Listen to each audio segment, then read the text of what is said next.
This is Ben Saunders, and you're at buddhasport.com.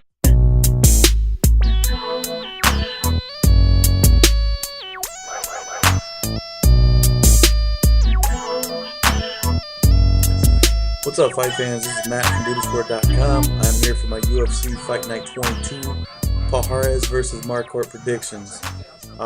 We got a long card here. I'm going to do my main card on the video here that you're watching, and then I'm going to do my preliminary fights on the description portion of the video. First fight we have is Cole Miller versus Ross Pearson. Cole Miller's 16-4. If I'm not mistaken, he's got 11 wins by submission. He's a brown belt in Brazilian Jiu-Jitsu. He fights out of American Top Team.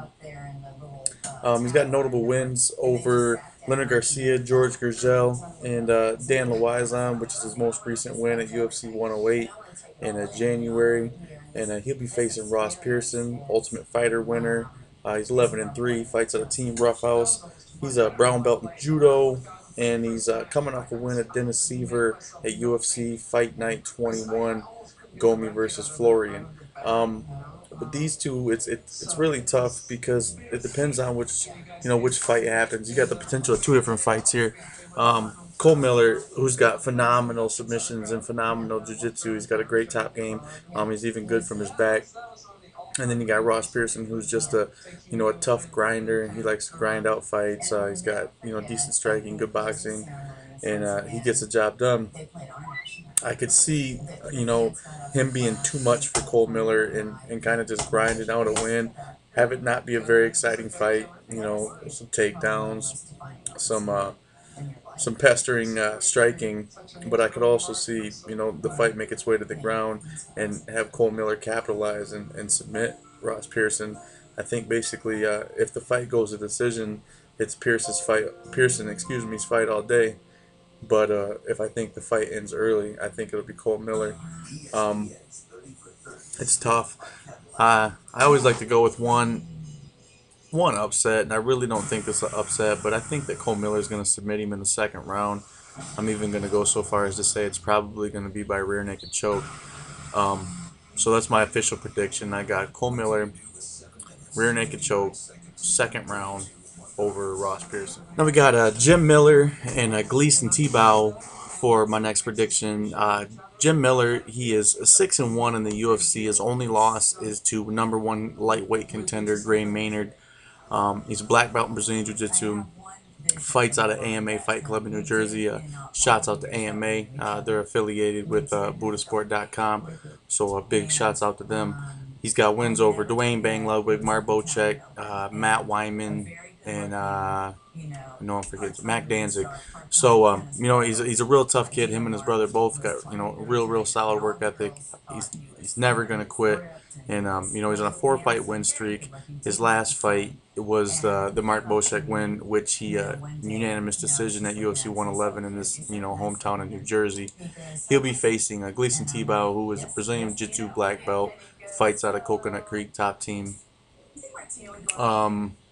He's on a 2-fight win streak with wins over Cal Uno and Josh Neer.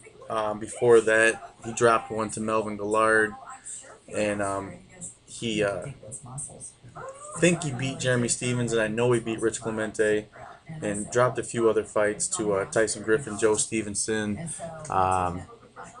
He knocked off Terry Edom, and if I'm not mistaken, I think he fought Jason Dent in his first UFC stint, and he also lost to Diaz. So I mean, it's been scattered with success and whatnot, but it's also been scattered with with dismay. Gleason Tebow is a really strong guy. He's got improved striking. He's one of the largest 155ers in the UFC. It's really hard to to really pick how this fight's gonna go. I mean, the MMA purist and enthusiast in me, is struggling with the fact that Gleason Tebow physically might be able to manhandle Jim Miller. I just really find it hard to believe that Jim Miller is going to get outworked by anybody. I mean, he has had issue with stronger wrestlers, but so has Gleason Tebow. He's dropped fights with Joe Stevenson, Tyson Griffin. He's lost to Melvin Gillard. It's it's really hard to call. I really think that I'm gonna have to go with Jim Miller to grind out a unanimous decision in this fight. Um, and it might be just my bias with the Miller brothers. I think that they're awesome fighters, and we are affiliated with the camp, so that might have some potential weighing on my decision. But who knows? 6-1 speaks loud for itself in the UFC. Your only loss coming to Gray Maynard, who the lightweight champion of the world's only loss is to Gray Maynard. So chew on that. So that's what I'm gonna do. I'm gonna go Jim Miller unanimous decision. Now we got Efren Escudero facing off against Charles Oliveira. Escudero is coming off of his win over Dan Lawizon at UFC 114. This fight will actually be a catchweight bout due to the fact that Escudero didn't make weight. Escudero is 13-1. He's got notable wins over Dan Lawizon, Philippe Nover to win the Ultimate Fighter 8 finale, and Cole Miller by TKO. He's a real tough guy. Most of his wins are by submission. I think he's got the one TKO win over Cole Miller, and then the remaining 3 are by decision. So in my opinion, he's a grinder. I got these group of fighters that I keep in the grinder position. He's a real tough kid. He's really hard to hurt, and he seems to have a new sense of urgency.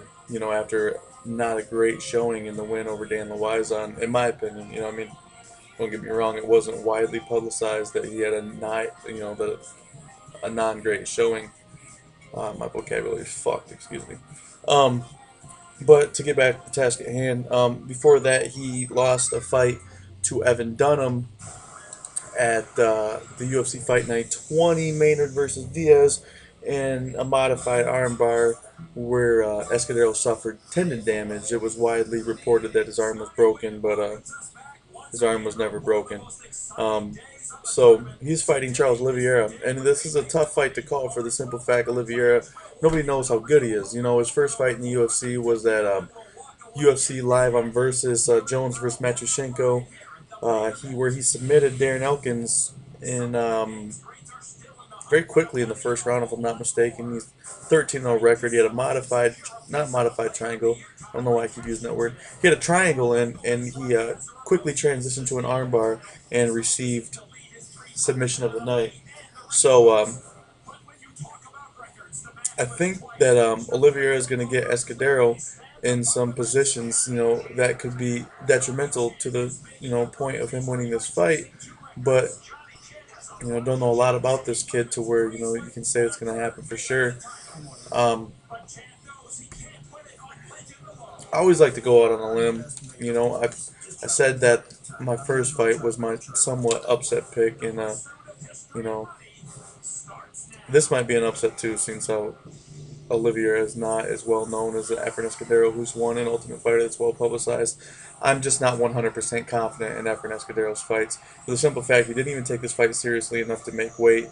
Like I said previously, it will be a catchweight bout at 159 pounds. So I'm going to go ahead and say Charles Oliveira by second round submission. And I may be wrong, shit happens. So, and not only to further to go into this fight, not only is Oliveira awesome with submissions, he has a black belt or brown belt in Brazilian Jiu-Jitsu, but he also has 6 finishes by way of knockout or TKO. So the kid's hands are nasty. So we just don't know what his competition's like. And Efren Escudero has faced tough competition in Cole Miller and Evan Dunham.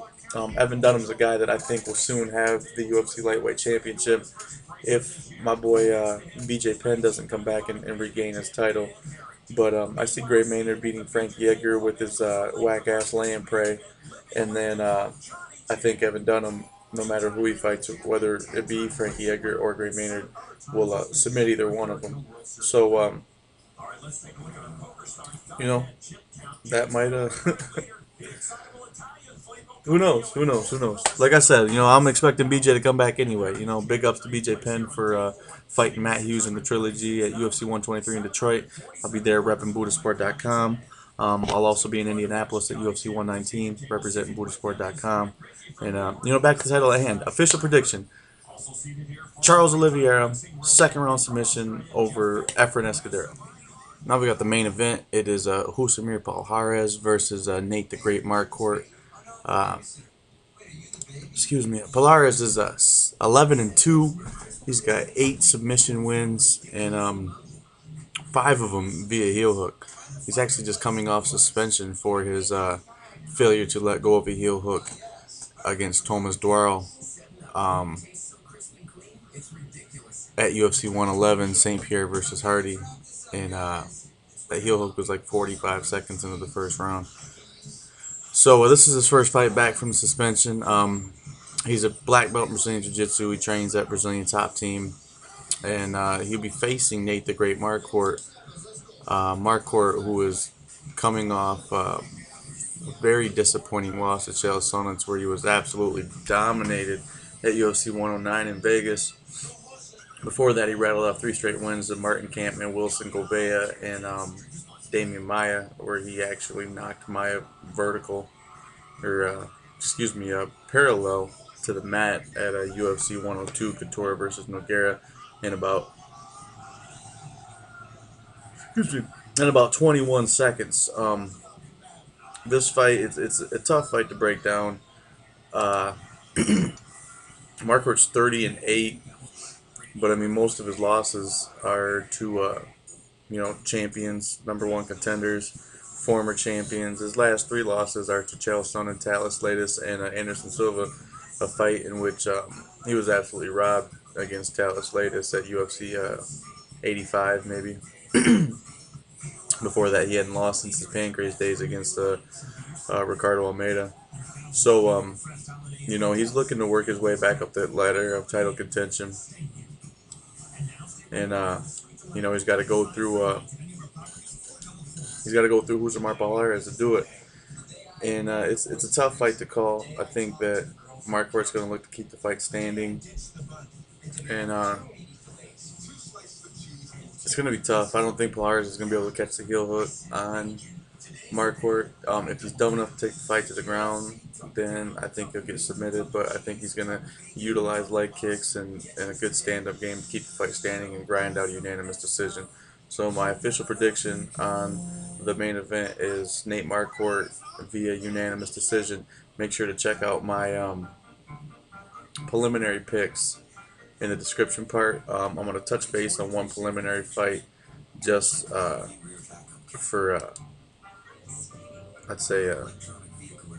just because I want to, for lack of better terms. Eve Edwards, fighter who I'm particularly close with, is making his return to the UFC. Eve has a phenomenal record. He's fought the who's who in basically everybody in the lightweight division. He's got 55 total fights. He's 38-16. He fights out of Coconut Creek. He also fights out of his home state of Texas, American Top Team. He's the creator and the founder of Thug Jitsu, and he'll be facing John Gunderson on the preliminary card. I just want to give a big shout out to Eves, and I think that he's going to grind out a unanimous decision victory over John Gunderson. The rest of the preliminary card will be in my description part of the video, so feel free to check it out. I always encourage you to leave comments, like I've told you a million times before. If you think I'm full of shit, say I'm full of shit. So big ups to Buddha Sport, and I'll catch you guys later.